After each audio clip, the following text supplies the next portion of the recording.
In previous lecture, we have already discussed about the reactions of alkenes and formation of alkynes. In both formation of alkynes and reaction of alkenes, I have given you the simple assignment question. So please fulfill all these assignments question. And today we have discussed about the electrophilic addition reaction of alkynes. In electrophilic addition reaction, various type of reactions are available in alkynes, but in your syllabus only some reactions are available. So we only discuss this proper electrophilic addition reactions for alkynes. First one is halogenation. Electrophilic addition રિએક્શનની અંદર halogenation સૌથી પહેલાં છે. તો halogenation એટલે adding of halogen. Halogenation means adding of halogen. ક્યાંય પણ halogen છે એ એડ થતો હોય એ રિએક્શનને આપણે હેલોજિનેશન કહીએ. અને જો દૂર થતો હોય હેલોજન તો એને કહેવાય ડીહેલોજિનેશન રિએક્શન. સૌથી પહેલાં જોઈએ alkyne. Carbon carbon triple bond છે. હેલોજન એટલે X2. પ્રક્રિયા કરતા સૌથી પહેલા સ્ટેપમાં આ એક બોન્ડ ત્રણમાંથી બ્રેક થશે. તો અહીંયા X અને અહીંયા X જોડાશે. એને શું કહેવાય? તો કે એને કહેવાય ડાયહેલો, અને ડબલ બોન્ડ છે કાર્બન કાર્બન એટલે આલ્કીન કહેવાશે. ફરીથી આને આ પ્રોસેસ આપણે કરતા X2 સાથે પ્રક્રિયા કરો એટલે આ બોન્ડ તૂટશે, કાર્બન કાર્બન સિંગલ બોન્ડ બની જશે. અને આને કહેવાય 1, 2, 3 અને 4 ટેટ્રાહેલો આલ્કેન. ડિસ્ક્રિપ્શનમાં તમારે કેવી રીતે લખવાનું? તો કે તે દિવસે મેં કીધું એવી રીતે તમારી રીતે, બરોબર? એકવાર હું તોય તમને કહી દઉં કે in electrophilic addition reaction, halogenation reaction are simply formed when any alkyne reacted with dihalogen, it first convert into dihaloalkene, and then further this process continuously occur and it converts into tetrahaloalkane. First alkyne converts into dihaloalkene and then further this process occur and it converts into tetrahaloalkane. એટલે કે alkyne પહેલાં આલ્કીનમાં અને પછી આલ્કેનમાં convert થાય. પહેલાં triple bond છે એ double બોન્ડમાં, double bond છે એ single બોન્ડમાં convert થાય. અહીંયા તમારે આરની જગ્યાએ મિથાઇલ ગ્રુપ લીધો, આરની જગ્યાએ તમે H અથવા કોઈ પણ મિથાઇલ ગ્રુપ લઈ, એક્સની જગ્યાએ Br2 લઈ અને આખી પ્રક્રિયા છે એના એક્ઝામ્પલ આપી શકો. આને કહેવાય એક્ઝામ્પલ, આને મેઇન રિએક્શન કહેવાય. એક્ઝામ્પલમાં તમે તમારી રીતે ગમે તે આપી શકો. નામકરણ આવડી જાય એવું છે. 1 અને 2 ઉપર શું છે? Br છે, તો 1, 2 ડાયબ્રોમો. પછી કાર્બન છે 1, 2 અને 3, 3 કાર્બન છે ને ડબલ બોન્ડ છે એટલે એને કહેવાય પ્રોપીન. એવી રીતે આ ફર્સ્ટ કાર્બન છે ત્યાં 2 Br છે તો 1, 1. અહીંયા સેકન્ડ ઉપર 2, 2 tetrabromo propane. Carbon carbon single bond છે એટલા માટે એને કહેવાય propane. This is the first electrophilic addition reaction for alkyne. Then second one, hydrohalogenation reaction. Hydrohalogenation reaction, કેમ હેલોજિનેશન એટલે શું એડ થાય? તો કે X2 એડ થાય કોઈ પણ. એવી રીતે હાઇડ્રોહેલોજિનેશન રિએક્શનની અંદર શું એડ થશે? એક તો હાઇડ્રોજન એટલે કે H અને એક તો હેલોજન એટલે કે X. એટલે કે HX આપણે ઉમેરવાનું છે. તો સૌથી પહેલાં શું થશે રિએક્શનની અંદર? તો કે આપણે પ્રક્રિયા આલ્કાઇનની કરીએ છીએ એટલે carbon carbon triple bond alkyne છે. લીધું પ્રક્રિયા હાઇડ્રોહેલોજિનેશન એટલે કે અહીંયા HX, HBr, HCl કોઈ પણ લ્યો. સૌથી પહેલાં જેમ આગળની પ્રોસેસમાં થયું એમ અહીંયા બેમાં ઓલામાં Br જોડાણું તો એટલે કે XX જોડાણું, તો એની બદલે એકમાં H જોડાણું, એકમાં X, 1 બ્રોમો ઇથિન. ફરીથી એને પ્રક્રિયા કરી આપણે એટલે ફરીથી શું થશે? તો કે H અને Br જોડાશે તો 1, 1 ડાયબ્રોમો ઇથેનમાં કન્વર્ટ થશે. એક્ઝામ્પલમાં એચની જગ્યાએ CH3 લીધા, અહીંયા HBr જ છે. પ્રક્રિયા કરતાં પહેલાં આલ્કિનમાં કન્વર્ટ થશે, ફરીથી કરતાં એ આલ્કેનમાં કન્વર્ટ થશે. ડિસ્ક્રિપ્શન આનું કહું તો ડિસ્ક્રિપ્શન થશે when any alkyne reacted with hydrogen halide like HBr, HCl, first hydrohalogenation reaction occurs and it converts into alkene, and then this reaction is continuously occur and this alkene is converted into alkane. This reaction is known as hydrohalogenation reaction for alkyne. બસ આટલું description લખવાનું છે. Description કાંઈ પણ અઘરું જ નથી. હવે hydration reaction. Hydration reaction એટલે શું થશે તો કે પાણીનો અણુ એડ થશે આમાં. Water molecule, addition of water molecule. સૌથી પહેલાં તો આપણે કાર્બન કાર્બન ટ્રિપલ બોન્ડ આલ્કાઇનની વાત કરીએ છીએ એટલે આલ્કાઇન લેવાનું. એની પાણીનો અણુ H2O એટલે કે HOH, H+ અને OH- બે રીતે ભાગ પડશે. એની પ્રક્રિયા કોની હાજરીમાં કરવાની છે તો કે મર્ક્યુરી સલ્ફેટ અને સલ્ફ્યુરિક એસિડની 75 ડિગ્રી ટેમ્પરેચરે પ્રક્રિયા કરતાં આપણને સૌથી પહેલાં તો શું મળશે તો કે આ ટાઈપનો આલ્કોહોલ મળશે H+ અને OH-. અહીંયા H+ જોડાશે, અહીંયા OH-. બનશે શું વિનાઇલ આલ્કોહોલ. આ વિનાઇલ આલ્કોહોલની ફરીથી રીઅરેન્જમેન્ટ પ્રોસેસ થતાં, રીઅરેન્જમેન્ટ એટલે શું થશે તો કે ફેર ગોઠવણી. આ બધું જેમ છે એમ જ છે, ખાલી અહીંયાથી C∆O થઈ ગયા, હાઇડ્રોજન અહીંયા કન્વર્ટ થઈ ગયો, આલ્ડીહાઇડ અને કીટોનમાં કન્વર્ટ થઈ જશે પ્રક્રિયા. હવે જો આ કેવું છે અનસ્ટેબલ છે કેમ કે ડબલ બોન્ડ છે. હવે ફરીથી અહીંયા શું કર્યું, આરની જગ્યાએ H લીધા, આરની જગ્યાએ H લીધા અને અહીંયા શું કર્યું એક્ઝામ્પલમાં આરની જગ્યાએ CH3 લીધા. પ્રક્રિયા આખી જેમ છે એવી રીતે.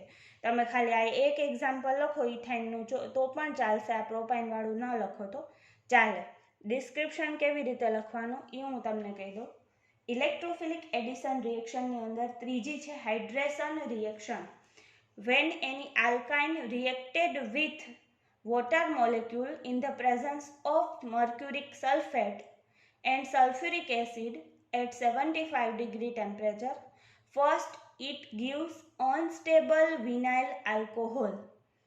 Then rearrangement reaction occurs and it converts into aldehyde and ketone. Hydration reaction complete થઈ. હવે એના પછી આપણે જોઈએ હાઇડ્રોબોરેશન.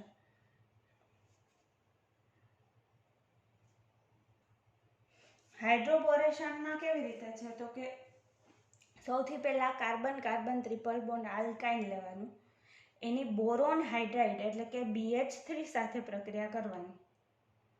એ શેમાં કન્વર્ટ થશે વિનાઇલ બોરેનમાં. વિનાઇલ બોરેન છે એ કમ્પાઉન્ડ કેવો છે તો કે એ કમ્પાઉન્ડ એવો છે કે જે ઇન્ડસ્ટ્રીની અંદર ઘણી જગ્યાએ બહુ યુઝ થાય છે.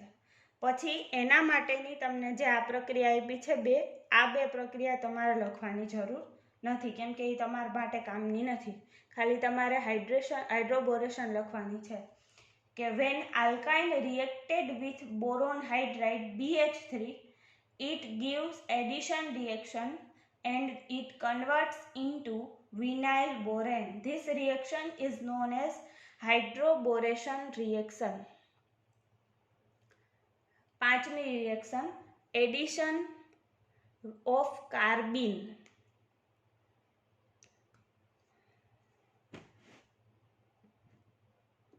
જેણે શાંતિથી ચેપ્ટર બેઝિક ઓર્ગેનિક કેમેસ્ટ્રી ભણ્યું હશે એને ખબર હશે વોટ ઇઝ કાર્બીન. મેં ત્યારે કરાવ્યું હતું કાર્બોકેટાયન, કાર્બેનાયન, બેન્ઝાઇન, કાર્બીન એન્ડ નાઇટ્રીન. એમાંના આ કાર્બીન છે બરોબર. કાર્બીન એટલે શું તો કે CH2. આપણે મિથાઇલ એટલે CH4 કહીએ, મિથેન એટલે પછી મિથાઇલ ગ્રુપ હોય CH3 તરીકે એડ થાય, પણ CH2 હોય તો એને શું કહેવાય કાર્બીન. તો આલ્કાઇન રિએક્ટેડ વિથ કાર્બીન. હવે કાર્બીન સાથે પ્રક્રિયા કરશે એટલે આ CH2 ક્યાં જોડાશે તો કે અહીંયા જોડાશે. હવે અહીંયા 1 ઉપર મિથાઇલ ગ્રુપ છે, અહીંયાથી આને 1 નામ આપો ને અહીંયા 2 નામ આપો ને અહીંયા 3 અને એમાં અહીંયા ડબલ બોન્ડ છે. આ શું છે એક સાયકલ જેવું બની ગયું. તો એને પહેલાં તો કહેવાય સાયક્લોપ્રોપેન કહેવાય, પણ અહીંયા ડબલ બોન્ડ છે ને એટલે એને સાયક્લોપ્રોપીન કહેવાય. એમાં અહીંયા પહેલા કાર્બન ઉપર મિથાઇલ ગ્રુપ છે. આ એક આખી સાયકલ છે એને સાયક્લોપ્રોપેન કહેવાત, પણ આ અંદર એક ડબલ બોન્ડ છે ને એટલે એને સાયક્લોપ્રોપીન કીધો. એમાંય 1 ઉપર મિથાઇલ ગ્રુપ છે તો 1 મિથાઇલ સાયક્લોપ્રોપીન. ફરીથી આને આ પ્રક્રિયા કરે એટલે આ ડબલ બોન્ડ બ્રેક થશે ને અહીંયા શું જોડાઈ જશે, એવી રીતે મિથાઇલ ગ્રુપ. તો 1 મિથાઇલ અહીંયા છે જ બાયસાયક્લો, 2 સાયકલ થઈ ગઈ. હવે જો આ 1 1 અને 0 કેવી રીતે છે કહો, એક આ કાર્બન 1, બીજો આ કાર્બન 1 અને વચ્ચે એકેય કાર્બન નથી એટલે 0. તો 1 1 0 અને 1 2 3 and 4 ટોટલ 4 કાર્બન એટલે બ્યુટેન. ફરીથી એકવાર કહી દો કે આ પેલો કાર્બન છે ત્યાં મિથાઇલ ગ્રુપ છે એટલે 1 મિથાઇલ, 2 સાયકલ છે એટલે બાયસાયક્લો, કૌંસની અંદર આ એક કાર્બન એટલે 1, આ એક કાર્બન એટલે 1, વચ્ચે કાંઈ નથી એટલે 0, 4 કાર્બન એટલે બ્યુટેન. એવી રીતે એક્ઝામ્પલ આપ્યું. આ તમારા CCl2 અહીંયા H2 છે ને એને બદલે શું લીધા ને Cl2, બાકી કાંઈ નથી. તમે એ ન કરો અને ડાયરેક્ટ આ એક જ એક્ઝામ્પલ લખશો તો પણ ચાલશે. Cl2 લખો એટલે અહીંયા CH2 જોડાણે ને એની બદલે Cl2 જોડાય. ફરીથી આગળ પ્રક્રિયા કરો એટલે હજી એક સાયકલ અહીંયા બની જાય. પણ તમે આ એક એક્ઝામ્પલ લખો તો પણ ચાલે. આનું ડિસ્ક્રિપ્શન જોઈએ આપણે તો when any alkyne reacted with carbene, this first convert into cyclic compound and then further it reacted with carbene, it converts into bicyclic system. બાયસાયક્લિક સિસ્ટમની અંદર એ કન્વર્ટ થઈ જશે. બરાબર. છઠ્ઠી રિએક્શન જોઈએ, કેટાલિટિક હાઇડ્રોજિનેશન. હાઇડ્રોજિનેશન પ્રક્રિયા છે એટલે હાઇડ્રોજન એડ થશે H2. બરાબર. હવે એ પણ તમને ખબર છે કે જ્યારે H2 એડ થાય એ પ્રક્રિયાને શું કહેવાય, રિડક્શન પ્રોસેસ પણ કહેવાય. હવે રિડક્શન છે કેટાલિસ્ટની હાજરીમાં પ્રક્રિયા કરવાનું છે તો એના માટેની અમુક મેટલ્સ છે. એ મેટલ્સ કઈ કઈ છે તો કે પ્લેટિનમ, પેલેડિયમ, નિકલ, આ બધી એના માટેની કેટાલિસ્ટ છે. તો first alkynes converts into H2. Alkynes reacted with H2 in the presence of nickel and palladium or platinum. Any one, કોઈ પણ નિકલ, પેલેડિયમ, પ્લેટિનમ કોઈ પણ લઈ શકો. It first converts into alkene. H2 સાથે પ્રક્રિયા કરો એટલે H અહીંયા કાર્બન કાર્બન સાથે જોડાય તો એક બોન્ડ બ્રેક થાય. હવે જો કાર્બન કાર્બન ટ્રિપલ બોન્ડમાંથી એક બોન્ડ બ્રેક થાય તો શેમાં બને, કાર્બન કાર્બન ડબલ બોન્ડ, એને કહેવાય આલ્કીન. ફરીથી X2 સાથે પ્રક્રિયા, H2 સોરી અહીંયા તમારે X2 નથી લખવાના, અહીંયા આ પ્રક્રિયા એને જ છે એને ફરીથી, એટલે અહીંયા X2 નહીં આવે, અહીંયા શું આવશે H2. આ બુકમાં બહુ ઘણી મિસ્ટેક છે એટલે જોજો તમે. H2 સાથે પ્રક્રિયા કરો એટલે ફરીથી અહીંયા CH તો હતા હજી વધારાના જોડાણા એટલે CH2 તો આ ડબલ બોન્ડ બ્રેક થઈ જાય ને શેમાં કન્વર્ટ થઈ જાય, આલ્કેનમાં. તો આલ્કાઇન આલ્કીનમાં અને આલ્કીન આલ્કેનમાં કન્વર્ટ થઈ જાય. Carbon carbon triple bond alkyne છે, પછી અહીંયા આરની બદલે CH3 લીધું, પ્રક્રિયા 3 કાર્બન એટલે પ્રોપાઇન, પ્રોપીનમાં કન્વર્ટ થાય, પ્રોપેનમાં, અહીંયા Br2 નહીં આવે, અહીંયા આવશે H2 જ. હવે આપણે ડિસ્ક્રિપ્શન જોઈએ. Alkyne reacted with hydrogen in the presence of catalyst like platinum, palladium or nickel. In first stage it converts into alkene and then at second stage it converts into alkane. This reaction is known as catalytic hydrogenation reaction. Reduction, હવે જો reduction છે એ અલગ રીતે થોડુંક થઈ શકે, એ આપણે જોઈએ કેવી રીતે. તો કે આલ્કાઇન લેવાનું, પ્રક્રિયા કરવાની H2 સાથે in the presence of palladium and barium sulfate BaSO4 in presence of pyridine or pyridine media. It converts into cis2 butene. એવી જ રીતે આ આપણે આલ્કાઇન લઈએ, CH2 સાથે in the presence of sodium and liquid ammonia પ્રક્રિયા કર it converts into trans 2 બ્યુટીન. આ સીસ 2 બ્યુટીન અને ટ્રાન્સ 2 બ્યુટીન બનાવવા માટેની સ્પેશિયલ બે મેથડ છે. એના રિએજન્ટ તમે યાદ રાખજો. શેમાં આવશે? તો કે આવશે કેટાલિટિક હાઇડ્રોજિનેશનમાં. હવે આપણે આજે કમ્પ્લીટ કરી ઇલેક્ટ્રોફિલિક એડિશન રિએક્શન્સ ઓફ આલ્કાઇન્સ. સૌથી પહેલા એમાં કઈ હતી? તો કે એમાં હતી હેલોજિનેશન રિએક્શન. એના પછી આપણે કઈ જોઈ? તો કે હાઇડ્રોહેલોજિનેશન રિએક્શન. એના પછી જોઈ હાઇડ્રેશન રિએક્શન.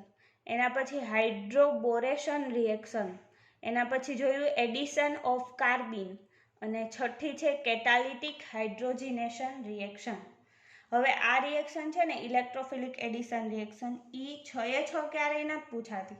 જનરલી તમને એમ પૂછે, નામ આપે કે આ 3 કે કોઈ પણ લખો, તો હવે 6 માંથી નક્કી કરી ન શકાય કે કઈ પૂછાશે. એટલે હું તમને આખો જ ક્વેશ્ચન લખવા આપું કે તમારે આખો ક્વેશ્ચન જ લખવાનું છે. તો લખી નાખો આજનો અસાઇનમેન્ટનો question. Explain electrophilic addition reaction of alkynes. Explain electrophilic addition reaction of alkynes in detail with example and description. With example and description. હવે લગભગ એક લેક્ચર આવશે કદાચ ને તમારો આ ચેપ્ટર કમ્પ્લીટ થશે. એના પછી આપણે એરોમેટિક હાઇડ્રોકાર્બન ચેપ્ટર ચાલુ કરવાનો વિચાર છે. તો તમે આ ચેપ્ટર કમ્પ્લીટ સાથે સાથે રાખજો, બરાબર? એટલે વધારે તમારે બર્ડન ન થાય. એક્ઝામ આવવાની જ છે ને, એક્ઝામ આપણે ભરવાની જ છે. કોઈને માસ પ્રમોશન મળવાનું નથી, એટલા માટે બધા પ્રિપેર રહેજો.